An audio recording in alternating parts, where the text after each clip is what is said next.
네, 안녕하세요. 이슈맨입니다. 오늘도 저번 주와 마찬가지로 파이 네트워크, 파이코인의 차트 체크를 하기 위해서 영상을 녹화하고 있습니다. 오늘도 역시 기술적 분석을 위해 도와주실 IM머니의 김재학 이사님을 모셨습니다. 반갑습니다. 안녕하십니까, 김재학입니다. 네. 저번 주 내용에서 잠깐 좀 체크를 하자 그러면은 말씀하신 저점, 그러니까 0.8 몇이었죠? 0.82 정도 하고 여기 더 내려가면 0.7달러 구간 하고 그렇게 얘기를 드렸습니다. 네, 그래서 지금 결과적으로는 어떻게 됐죠? 결과적으로 보게 되면 일단 0.82가 깨지면서 추가 조정이 나왔고 현물 기준, 비트겟 차트나 기준을 보면 0.77, 0.76 이 정도를 터치하고는 반등의 모습들을 조금씩 만들어가고 있는 중이다라고 얘기를 드릴 수 있을 것 같습니다. 네, 한 주간의 차트를 요약하자면 이렇고요. 어쨌든 결론적으로는 이사님께서 말씀하신 저점에서 더 내려가진 않았다. 이렇게 보시면 될 것 같네요. 특히나 저 파이 네트워크 같은 경우에는 저희 케어방 분들한테는 하루 적어도 한 번 이상은 그 내용이 나가죠. 네네. 종목에 대한 의견들하고 접근을 어떻게 해야 될 건지에 대한 부분들, 그리고 이런 부분들은 꾸준히 매매하고도 상관없이도 접근에 대한 얘기들은 계속 하고 있는 중입니다. 네, 그래서 이 점 참고 바라고요. 오늘도 역시 시청하신 분들의 많은 관심, 좋아요, 구독, 댓글 달아주시길 바라겠습니다. 그래서 잠깐 좀 파이 얘기를 또 하고 차트 체크를 해볼게요. 네, 저번 주에 도메인 관련된 얘기를 했는데 거기에 대한 통계가 어느 정도 올라왔습니다. 그래서 지금 20만 건 이상의 입찰과 4만 명 이상의 입찰자, 그리고 9만 5천 개 이상의 도메인이 지금 입찰 중에 있다고 합니다. 네, 그래서 290만 개 이상의 파이가 활성 입찰되었다고. 현재 최고 입장가는 3만 파이. 근데 그때 봤을 때 테슬라도 있고 본인의 이름을 한 것도 있고 삼성도 있고 별의별 게 다 있더라고요. 그래서 이 부분도 좀, 이게 언제까지였죠? 잠시만요. 이게 파이 투데이까지인가? 네. 라고 알고 있는데 6월 28일. 네네. 네. 이때까지니까 이거는 공지사항에 나와 있는 정리 내용이니까요. 그냥 지금 이렇게 진행되고 있다. 이렇게 보시면 될 것 같습니다. 네, 그리고 두 번째 소식인데요. 파이네트 커뮤니티가 그 파이다오 수합, 그러니까 이게 탈중앙화 덱스를 말하는 거죠. 네네, 덱스죠. 네, 덱스를 지금 개발을 하고, 이게 파이 코어 팀이 낸 출시한 그런 상품은 아니잖아요. 그렇죠? 그렇죠. 네, 그렇기 때문에 원래는 코어 팀이 원래는 만들었어야 되는 내용으로 보여야 되는 거죠. 네, 그래서 이게 제가 여기 나와 있듯이 파이 네트워크 베트남 측에서 이렇게 지금 개발을 하고 있다고 합니다. 그렇게 돼서 이게 파이 네트워크의 특징 중 하나죠. KYB 승인을 기다리고 있다. 이렇게 얘기를 하고 있는데, 여기 기사의 핵심은 지금 중앙화 거래소 쪽에서는 가격이 어느 정도 조작이 일어날 수 있기 때문에 거기에 좀 방지하고자 탈중앙화 거래소를 개발하고 있다. 이렇게 보시면 될 것 같아요. 어쨌든 이런 부분들이 사실은 그 결제나 송금 이런 부분들을 처리하는 데 있어서 사실 거래소 형태의 운영이 필요한 부분들이 있거든요. 네. 이런 부분들이 코어텀에서 진행을 하진 않은 상태에서 일단은 별 외쪽으로 진행이 되고 있다는 측면도 흥미로운 부분이긴 합니다. 네, 어쨌든 관련된 상품이나 플랫폼 이런 것들이 늘어나게 된다는 거는 긍정적인 그런 사항으로 봐야 될 것 같은데. 그렇죠. 네, 이런 제3자 플랫폼 조작 방지 같은 경우에는 솔직히 저는 모르겠어요. 이게 중앙화 거래소가 지금 OKX나 이런 쪽에서 이게 조작이 좀 쉽지 않은 것 같은데, 이런 부분에서는 그냥 이거는 좀 중립 기여를 받고 그 네트워크 코어 팀의 어떤 오피셜한 그런 게 나오지 않은 이상은 이거는 그냥 어떤 뭐라 그럴까, 그냥 흘러가는 이야기다, 이렇게 그냥 그렇게 보셔도 될 것 같기도 합니다. 네, 저기에서의 가격 조작 방지나 이런 부분들에 대한 내용은 약간 이제 텍스트적인 성향이 좀 있는 것 같고, 실제로 가격은 거래량에 따라 움직이가는 거기 때문에 결국 이제 거래가 많이 일어나는 곳에 가격이 중심이 될 수밖에 없죠. 네. 그 부분은 있습니다. 네. 그리고 이제 마지막으로 파이 관련 브랜드 사용대에 대한 제한도 이제 우려되고 있다. 이게 어쨌든 대표적인 다오나 아니면 덱스로 그런 걸 띄고 있기 때문에 이 부분에 대한 내용도 이렇게 다뤄지고 있습니다.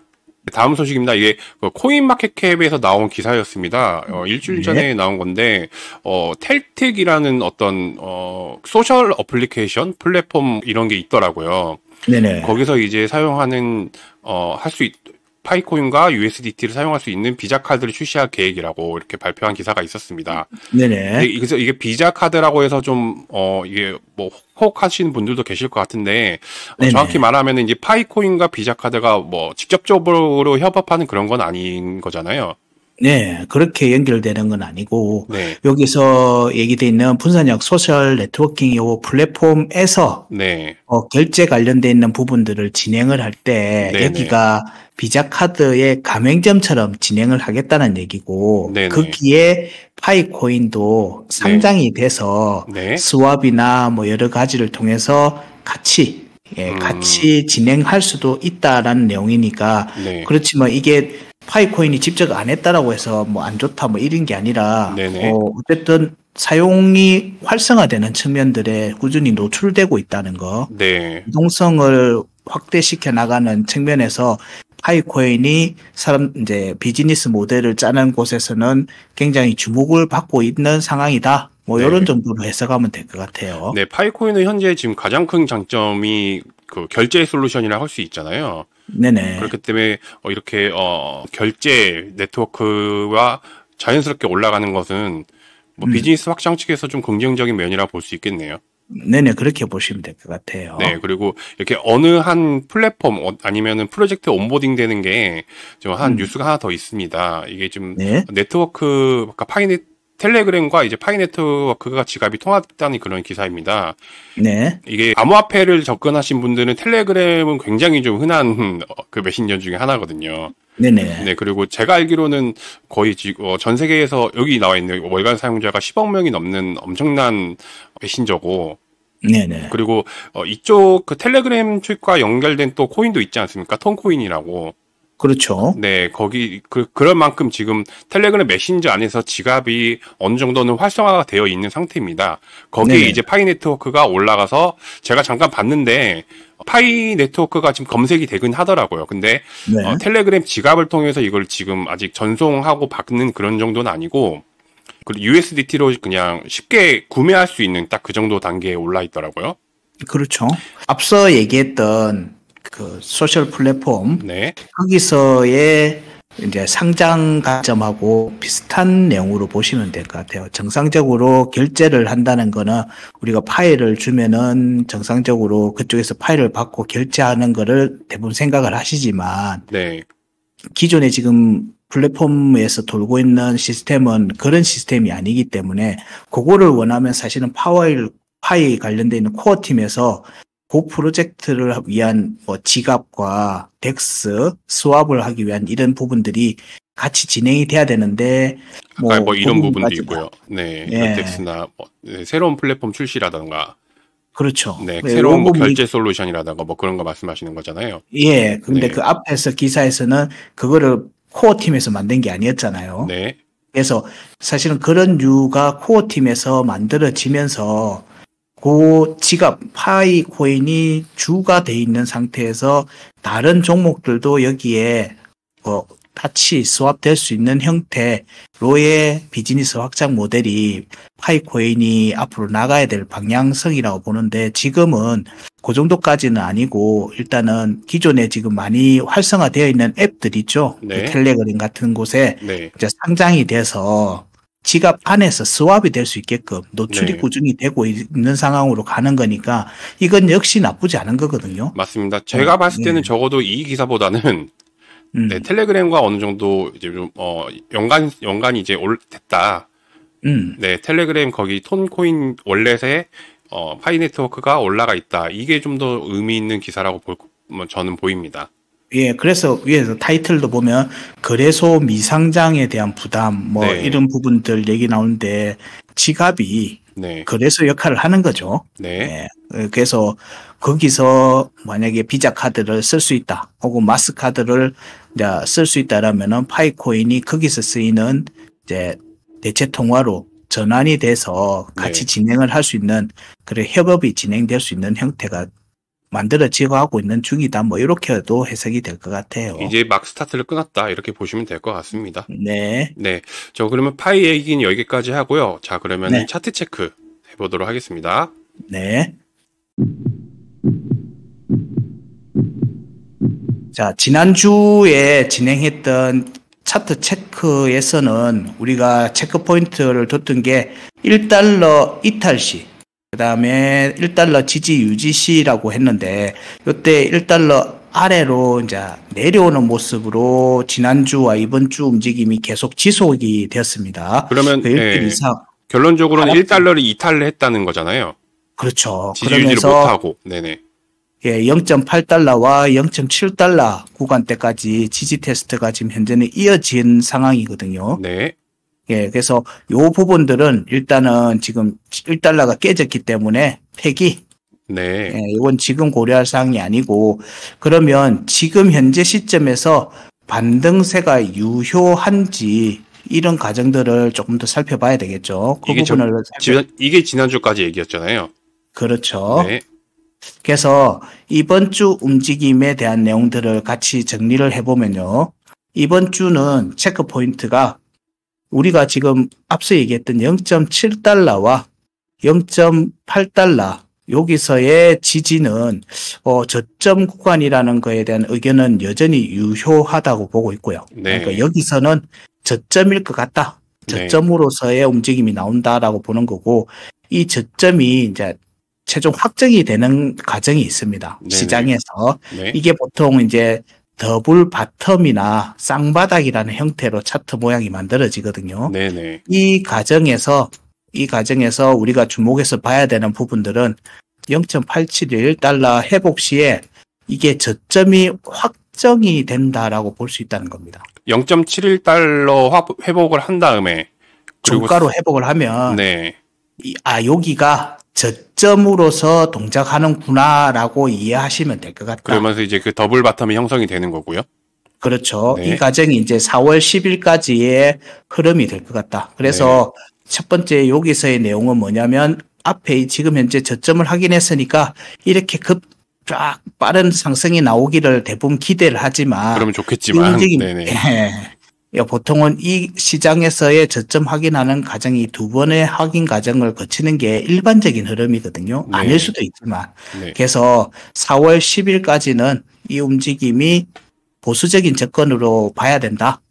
그런 뒤에 이 과정에서 0.93달러를 회복을 할 이때부터 우리는 이제 반등 관점으로 볼 수 있다. 네. 반등으로 스탠스를 전환해서 볼 수가 있다. 네. 예, 그 과정에 만들어지면 이제 0.93달러가 강한 저항이 되거든요. 앞에도 한번 반등을 했는데 저항이 됐단 말이에요. 네. 그래서 0.93달러 위로 회복하는 움직임이 만들어지면 이제 그 다음이 1.14달러가 있습니다. 네. 1.14달러 위로 돌파를 하기 시작하면 이때부터 이제 반등 시작으로 이제 거의 확정으로 보면 된다. 그러면 이때부터는 상승세가 조금 더 강하게 나오겠죠. 네. 상승세가 조금 더 강하게 나올 걸로 보고 이 움직임이 가는 목표는 당연히 앞서 얘기했던 강한 저항의 역할을 지금 하고 있는 1.5달러 구간이 될 거다. 여기를 향한 움직임들이 나오려고 하면은 4월달 진입이 돼야 될 것 같다. 네. 4월달 진입이 돼야 될 것 같다 정도가 현재까지의 차트에서 보는 의견들을 정리한 내용입니다. 네, 제가 잠깐 정리를 하자 그러면 0.7에서 0.8달러는 아직 저점이다. 이렇게 보시면 될 것 같고, 그리고 이제 저점을 확인해서 회복하는 과정을 올리려면은 저희 지금 보이는 0.871달러. 네. 네, 저 과정이 있어야 되는 거고. 네. 그리고 이제 최종적으로 1.14달러를 돌파를 하는 게 확정이 된다 그러면은 네. 그제서야 이제 반등이 시작됐다 이렇게 보시면 되는 거죠. 그렇죠. 네. 예, 여기서부터 이제 1달러 회복한 것도 있겠지만 이 자리가 우리가 차트에서 체크할 수 있는 이제 다음 상승을 위한 발판의 역할을 할 수 있다라고 네. 보는 자리입니다. 대신에 이제 1.14달러를 돌파하기 위해서는 또 0.93달러라는 예, 이게 언덕이 언덕. 네. 언덕을 넘어야 됩니다. 네네. 예. 이 언덕을 넘어야지 1.14달러 위에 안착할 수가 있을 거고, 요 네. 안착을 못하면 또 내려가겠죠. 네. 어쨌든 1.14를 올라가서 여기를 탄탄하게 밟으면 그 다음부터는 이제 본격적인 이제 반등 움직임들이, 그러니까 이제 저점이 확인됐네, 이제 사도 되겠네 라면서 매수세가 붙을 걸로 예상을 합니다. 네. 근데 이 모든 것들은 지금 저 무슨 색으로 해야 되나요? 그 마젠타색이라고 해야 되는지 모르겠는데 4월 10일 날, 4월 10날 네네. 저때 이제 52평선이 완성이 되기 때문에 네네. 그때 좀 더 뭔가 저점이든 고점이든 간에 확실한 데이터가 나올 수 있겠네요. 그렇죠. 요 우리가 체크했던 요 움직임의 흐름들이 이때 정도에는 좀 더 명확하게 나올 거다. 네. 예. 그러면 우리가 지금은 요 정도 값으로 체크를 하고 있지만 시간이 지날수록 가격들이 좀 더 정확해지고 네. 그 움직임을 보는 케이스가 조금 더 디테일하게 나갈 수 있다. 예, 그렇게 정리할 수 있을 것 같습니다. 네. 알겠습니다. 정리는 다 되신 거죠? 예. 자, 그래서 오늘도 역시 이제 파이코인에 관한 짧은 소식과 함께 한 주간의 짧은 차트 체크를 하였습니다. 결과적으로 이런 내용들을 보면은 도메인 경매는 코어 팀이 하고 있지만은 이런 덱스라고 해야 되나요? 이런 좀 결제 이외의 다른 추가적인 상품은 코어 팀 쪽에서 약간 좀 개발이 약간 지지부진하다 그렇게 느껴질 수가 있었던 것 같습니다. 예, 뭐 이런 부분들에 이제 그 파이코인이 추구하는 바를 진행을 하는 데 있어서는 이제 인프라적인, 이제 지금 파이 도메인을 하는 것처럼 그런 인프라적인 측면도 당연히 넓혀 나가야 되는 측면들이 있고, 네. 그거를 실사용자들이 쉽게 쓸 수 있게끔 지갑 베이스에서 뭐 덱스처럼 혹은 스왑을 할 수 있게끔 다양한 코인들을 활용할 수 있는 이제 활용처들을 기능들을 더 부과하는 작업들이 같이 진행이 돼야지 시장에서 좀 더 나은 호응들을 받을 수 있지 않겠는가 생각을 합니다. 네. 지금은 관심도가 많이 높아져 있는 상태이기 때문에 이런 타이밍을 잘 이용해야 될 걸로 봅니다. 네, 알겠습니다. 자, 그래서 오늘도 이번 주 그 파이 소식과 차트 체크는 여기까지 마무리하겠고요. 언제나 저희 영상 마음에 드셨다면 좋아요와 구독 부탁드리도록 하겠습니다. 자, 그러면 저희는 여기까지 하도록 하겠습니다. 시청해주셔서 감사합니다. 감사합니다.